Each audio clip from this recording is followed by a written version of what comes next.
Patagonia company है America में, ये अपने एम्प्लॉयज को पेड लीव देती है अगर उनको एनवायरमेंट के प्रोटेस्ट में शामिल होना है, जैसे हसदे फॉरेस्ट या मुंबई के फॉरेस्ट कट रहे थे तब। एंड किसी एम्प्लॉय को अगर इस प्रोटेस्ट में जेल हो गई तो बेल एंड सारा खर्चा पैटागोनिया खुद करेगी।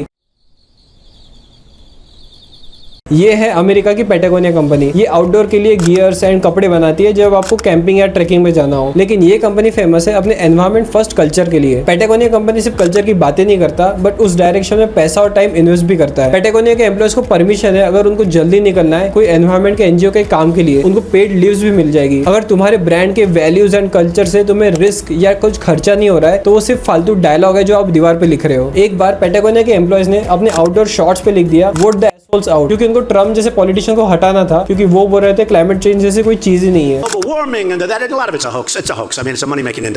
इन एम्प्लॉयज ने शान से शॉर्ट्स बनाई, पहनी एंड बेची भी, इवन दो लीगल टीम को मना कर रही थी। एक बार माय फ्रेंड डोनाल्ड ट्रम्प ने अमेरिका की जंगल की प्रोटेक्टेड जमीन कम कर दी एंड उनको माइनिंग को बेच दी। तो पैटागोनिया के एम्प्लॉयज ने पूरी वेबसाइट में buy button, products, banners, shop का बटन सब कुछ उड़ा दिया एंड एक डायलॉग लिखा, the president stole your land. And नीचे लर्न मोर में अगर तुम क्लिक करोगे तो गवर्नमेंट को सू करने के पेज पे जाओगे। ऐसे उन्होंने कई बार गवर्नमेंट को सू किया है एनवायरमेंट रीजंस की वजह से। उन्होंने डेली के मिलियंस ऑफ डॉलर्स के रेवेन्यू को लात मार दी बस उनके एक कॉज के लिए। इसलिए आपके ब्रांड में कुछ गुदा रखो किसी कॉज के लिए खड़े होने के लिए। एक बार पैटागोनिया के टॉप मैनेजमेंट ने जे क्रू कंपनी के साथ डील की कि हम तुमको हमारे जैकेट्स होलसेल प्राइस में देंगे और तुम उसको आगे बेचो। लेकिन जे क्रू के एनवायरमेंटल स्टैंडर्ड्स बहुत ही घटिया थे। तो पैटागोनिया के एम्प्लॉयज ने रिवोल्ट कर दिया कि हम इन जैसे गधों के साथ डील नहीं करेंगे और इनको जैकेट्स नहीं देंगे। मैनेजमेंट को बैकआउट करना पड़ा। जब एम्प्लॉयज को आपके ब्रांड्स पे ओनरशिप फील होती है तब वो खुद उसकी रक्षा करते हैं किसी भी सैलरी या प्रॉफिट से भी ऊपर। लेसन, तुम्हारी ब्रांड किस कॉज के लिए खड़ी है वो क्लियर करो एंड उस डायरेक्शन में पैसा और टाइम दोनों इन्वेस्ट करो। फॉर एग्जांपल एम्प्लॉयज को पेड लीव दो अगर उनको उस कॉज के लिए काम करने के लिए जाना है तो। सेकंड, ऐसे लोगों को हायर करो जो उस कॉज के लिए पैशनेट है। एंड लास्ट, अपने ब्रांड में थोड़ा गुदा रखो किसी कॉज के लिए स्टैंड करने के लिए एंड उस कॉज के लिए स्टैंड लो, इवन दो गवर्नमेंट या छोटे से ग्रुप को सैड करना पड़े और इवन शॉर्ट टर्म प्रॉफिट को लात मारनी पड़े। अगर तुम्हारे एम्प्लॉयज को तुम्हारे ब्रांड से प्यार होगा तो ही तुम्हारे कस्टमर को तुम्हारे ब्रांड से प्यार होगा। ये था episode 2 brands build by culture series का। फॉलो करो, नेक्स्ट एपिसोड और जबरदस्त होने वाला है।